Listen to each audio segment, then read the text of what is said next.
Hi, this is Jonathan Black and welcome along to another short video on business tips. And this one is on how we can get a team that is rather passive when it comes to team training and developmental training more engaged in the training experience. And this comes about from a conversation I actually had a couple of days ago. Like a lot of the work that I do, I'm asked to come in and engage with the team, develop training packages, do some coaching work, deliver information and skills and so on. And one of the things this particular team leader is struggling with is getting the team to come up with ideas to generate and use their initiative in terms of their own training needs. It's a team that is one that's not necessarily disengaged. You know, they're satisfied. They've got the usual ups and downs that every group of people has when it comes to working as part of a team. But when they say that they want training, they don't come up with details, and they tend to be quite passive participants in a training experience until they slowly warm up into it. And you need to have a fairly skilled facilitator to enable this team to be able to do that. This is not a necessarily uncommon experience, I know, for a lot of team leaders who are trying to, generate training opportunities and a learning culture within a team, but are struggling with what they see as the lack of involvement and the lack of participation in that team being able to initiate their own learning in some particular way. And this can be very challenging for a team leader or a manager. It can be very challenging for a trainer as well. It can be a little bit demotivating too.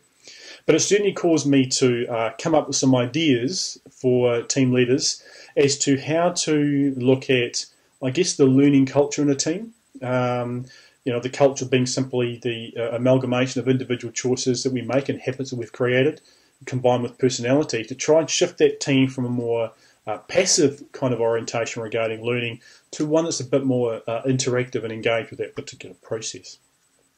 Now, I might go to my notes as I was jotting down some ideas and bits and pieces. I want to make sure I don't miss anything, but I'll certainly try and keep a flow going over the next 3 or 4 minutes or so. Whenever we come to doing some training with a team, I think there's a really important question we need to ask first of all, and that is, do we actually need training in the first place? And I ask that question a little bit facetiously. I know that every team needs training, but actually some teams often we will do training for the sake of it. We don't actually ask, where does this fit with your operational, personal and team needs that we have identified through discussion that we actually need to be able to maintain or enhance our performance in that particular way.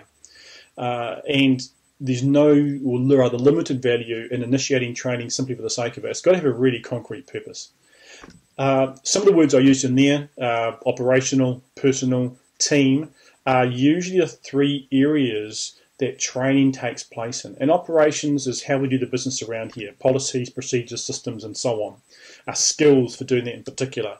The team aspect could be around communication. It could be around dynamics. It could be around problem solving. The things that revolve around the group and how the group interacts with each other, or how they interrelate with others and other teams and other individuals within the organisation and within the business community they're part of.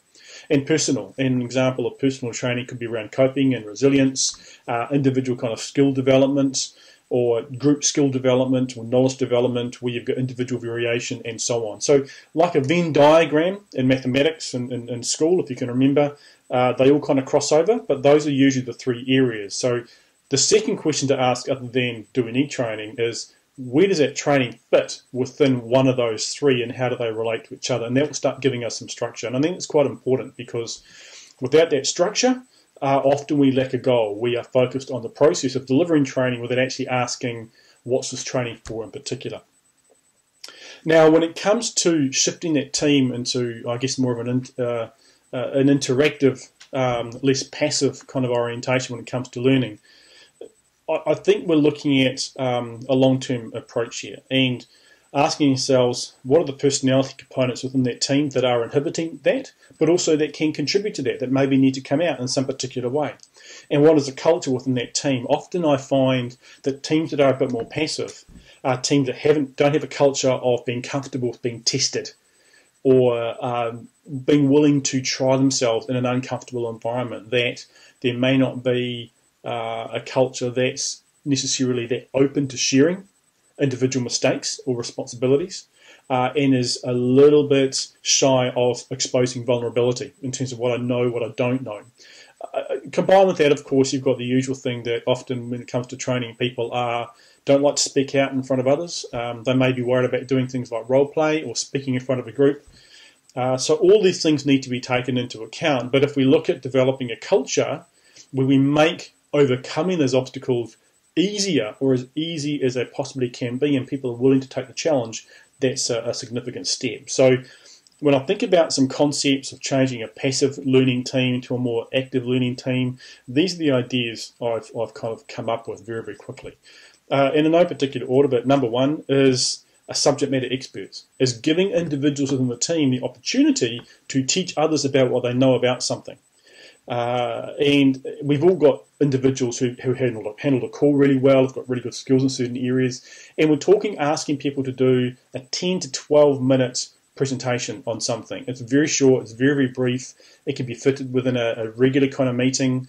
You know, we're trying to create here not a vast 3-hour workshop concept, but what we're trying to do here is sow the seeds that training is A, it's regular, B, it's expected, C, hey, it doesn't have to be hard, D, it can be interesting, and E, that it's relevant in some particular way, shape or form, basically.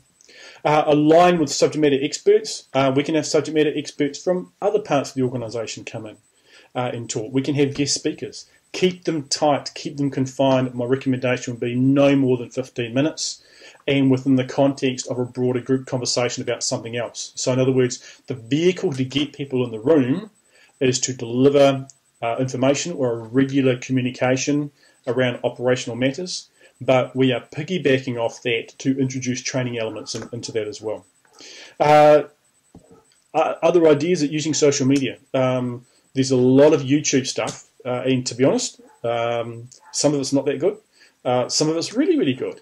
And part of our own learning as a team leader is looking for resources that exist out there within the social media environment on the web, and actually using some of that video material and maybe some of the exercises that are there around communications or strategy or problem solving, critical thinking and so on, and incorporating those into either audio visual presentations using the web as a medium, like replaying a video, asking questions, or taking exercises and tasks that you've identified and actually incorporating them into some kind of non-visual but tabletop discussion type exercise. So we have a structure there in place that assists us as well. Managers, when they come and do training, they can be subject matter experts, absolutely, but ideally we want to restrict managers, especially team leader-led stuff, to policy, procedures, and maybe change kind of stuff. The reason I say that is because to get a learning environment, we need to reduce the dependence on the manager for development per se. In other words, we're creating an opportunity and a forum for others to see others coming in, sharing their experiences, sharing their knowledge, and recognizing that learning is something that others do and we need to do it as well, and look how easy it is. Getting others on board is great too, because it means people get exposed to different learning styles, to facilitation styles, different topics, different kind of bits and pieces and so on. This is all planting seeds to try and shift that learning culture and so on. Invites from team members to communicate on, we talked about subject matter experts in the past, but this time it might be an incident or an event that they've gone through, and there are some good lessons there. Hey, let's share it with everyone else. It may have been done informally, but let's just do a formal debrief with our team leader. Hey, some great lessons in here. How about we do a 5 to 10 minute kind of nugget in our team meeting? Let's upskill the others, because they may come across this particular experience there as well. And I'm just checking my notes because I'm almost at the end, and that is to, when we start developing this learning culture after a while, is to generate an expectation that each of the team members is expected to initiate something on their own, some type of learning on their own. Now, this is a critical mass thing. We've opened up the door, we've introduced that A, it's an expectation in terms of learning as an ongoing thing. B, they've been introduced to other speakers, other ways of doing things that makes it look, hey, this is actually not necessarily as hard as I need it to be. We can incorporate that kind of developing and training package, speaking about it, maybe using different technologies to actually deliver it in some particular way as part of a personal development plan. This is all part of shifting that team from a passive learning culture to a more active learning culture. And you know, sometimes it might think like we're kind of, you know, really kind of pulling the rope here, and it's hard work, but it does make a big difference over time. So hopefully those few tips I've given you will give you some really good insights if you've got one of those passive teams when it comes to learning, as to a bit of a game plan and a strategy that we can start shifting that learning culture. Thanks for watching. Take care.